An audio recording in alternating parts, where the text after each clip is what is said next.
शुभदा दी पूर्णिमा राघव शर्मा। नमस्कार साथियों, मैं इरा जौहरी। अभी तक आपने पूर्णिमा राघव शर्मा जी द्वारा रचित शुभदा दी के 12 भाग 4 वीडियोस में सुने हैं। आज मैं 13वां भाग आपके लिए लेकर आई हूँ, तो सुनते हैं। प्रस्तुत है 13वां भाग शुभदा दी। अब चाहे घर में माँ की तबीयत खराब हो या पिताजी की, आना दी को ही पड़ता था। खुद दी की तबीयत खराब हो तब भी जीजाजी उन्हें मायके छोड़ आते थे, जो दी के मन को ठेस पहुंचाता था।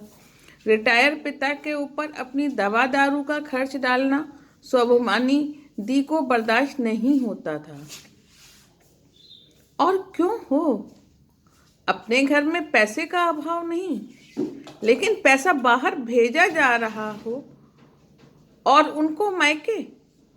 कई बार विरोध किया, लेकिन जीजाजी ये कहकर उनका मुंह बंद कर देते थे कि यहाँ पिताजी की जान पहचान के अच्छे डॉक्टर हैं, तो इलाज से ही होगा। बात कुछ हद तक सही थी, लेकिन पिताजी पर आर्थिक बोझ डालना उन्हें अखरता था। बच्चा न होने से उन्हें फालतू सा समझा जाना उनके लिए पीड़ादायक था। क्या उनकी इच्छाएं, उनकी खुशियों की किसी को परवाह नहीं? दी मन ही मन घुलने लगी थी और अब अक्सर चुप रहने लगी थी। यह बात भी माँ ने नोटिस की कि जो साड़ियाँ दी यहाँ से ले जाती हैं वही होती हैं। शादी के शुरू के दिनों के बाद दी ने इस शौक को त्याग दिया, या जीजू ही उन्हें शॉपिंग नहीं कराते, यह पता नहीं। लेकिन सबके शौक पूरे करने वाली दी के शौक खुशियों का क्या? जब मैं गांधी आश्रम से उनके लिए और अपने लिए नई डिज़ाइन की साड़ी ले जाती तो खुशी के मारे उनकी पलकें नम हो जाती थी। बड़े उत्साह से दोनों की साड़ी में तुरंत फॉल लगा के ब्लाउज सिलने देने जाती। हम दोनों बहनें और मैचिंग चूड़ी, बिंदी, क्लच सब लगाकर एक साथ पहनती, तो हमें देख माँ भी खुश होती थी। बात बहुत छोटी सी थी, लेकिन खुशी बड़ी दे जाती थी। धीरे धीरे मेरी व्यस्तता बढ़ने लगी। एक तो कॉलेज का काम, फिर ससुराल की जिम्मेदारी। बड़ी मुश्किल से 1 सप्ताह की छुट्टी लेकर मैं दी के घर गई थी। बहुत खुश हुई दी। शादी के बाद पहली बार गई थी, तो कभी शॉपिंग, कभी मूवी, कभी डिनर के लिए बाहर जाते हम पुराने दिनों में लौट आए थे। कुछ समय के लिए लगा जैसे सब कुछ ठीक हो गया है, पहले जैसा। लेकिन ठीक तो कुछ भी नहीं हुआ था, बस सच पे पर्दा पड़ा हुआ था। एक दिन दोपहर में मैं थोड़ी देर को सो गई थी, तो तेज म्यूजिक और बच्चों के शोर से मेरी आंख खुली। दी से पूछा, ये शोर कैसा है? सामने वाले मिश्रा जी के बेटे का जन्मदिन है। आवाज लगा किसी कुएं से आ रही है, बेहद उदासी से भरी। मिश्रा जी के बेटे के जन्म पर अस्पताल और घर की भाग दौड़ में दीदी और जीजा जी ने दिन देखा न रात, लेकिन आखिर परेशानी में पड़ोसी ही काम आते हैं। मिश्रा जी की माता जी के आने तक जच्चा बच्चा दोनों को संभाला था। तुम्हारे तो अच्छे संबंध हैं, तुम्हें नहीं बुलाया? मुझे आश्चर्य हो रहा था। आंखों में आंसू भले ही नहीं थे, लेकिन आवाज दर्द में भीगी हुई थी। मैं औलाद हूँ, मुझे क्यों बुलाएंगे? उनकी सर्द आवाज ने मेरी रीढ़ की हड्डी में सुरसुराहट भर दी और मैं कांप उठी। उफ, इतना दर्द छुपा है सीने में, तो तबीयत भी ठीक नहीं ही होगी। काश भगवान दी की पुकार सुन लेते। जीजाजी के प्यार में कमी नहीं आई थी, लेकिन शायद मन की गिल्ट थी कि वह घर के बाहर शांति ढूंढते थे, या कि दी से नजरें मिलाने से डरते थे। ना अपनी माताजी को अनाथालय से बच्चा गोद लेने के लिए मना पा रहे थे, घर वालों को पैसे के लिए मना भी नहीं कर पाते थे। कोई बहाना भी तो नहीं था मना करने के लिए। कुल मिलाकर पहले जैसा कुछ भी नहीं था, बस, या फिर मेरा वहम ही था। दी के घर से आकर कॉलेज में मन नहीं लग रहा था। हर हर दम देह अलसाई सी रहती, खाना खाने का मन नहीं करता।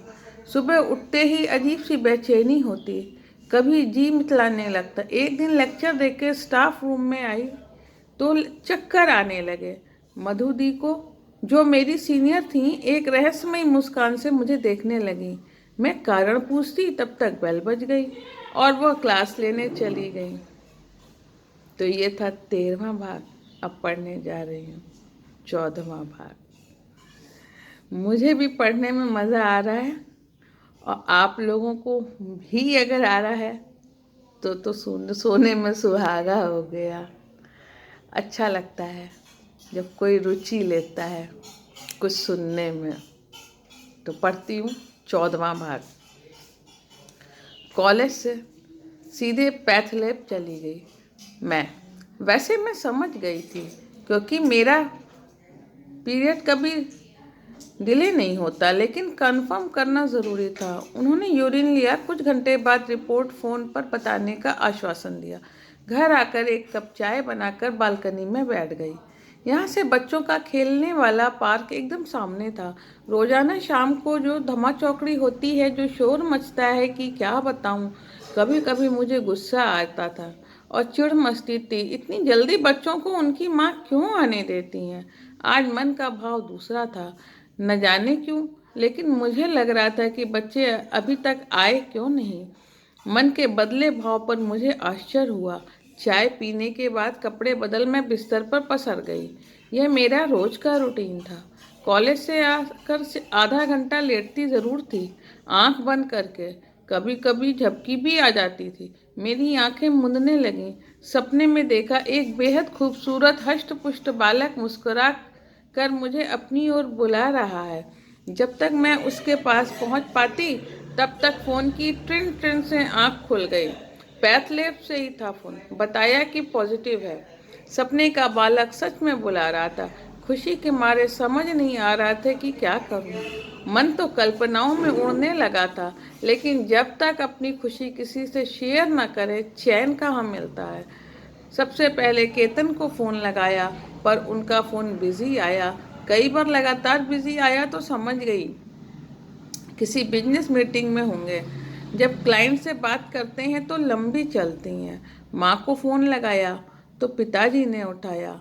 माँ पूजा में थी। अब पिताजी को कैसे बताती, लज्जा आई। राजी खुशी का पूछा और रख दिया। मम्मी जी को केतन से पहले ही बता दिया तो केतन गुस्सा हो जाएंगे। तभी ध्यान आया आभा का, जो मेरी अंतरंग सखी है और इसकी बड़ी बहन लीना हल्द्वानी में ही गायनोलॉजिस्ट है। आभा को फ़ोन करके जब बताया तो खुशी से चहक गई। तू लीना से मिल और जो बताए पूरी तरह फॉलो करना। अकेले रहती है तो अपना पूरा ख्याल तुझे ही रखना होगा, खाने पीने दवा आदि का। मैं अभी लीना को फ़ोन करती हूँ, तू मिल लेना।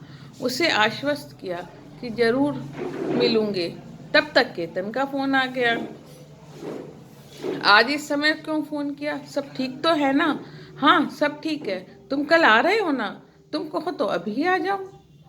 नहीं, आते आते रात हो जाएगी, कल सुबह चल देना। कुछ बताओगी, हुआ क्या है जो 6 मिस कॉल कर दी?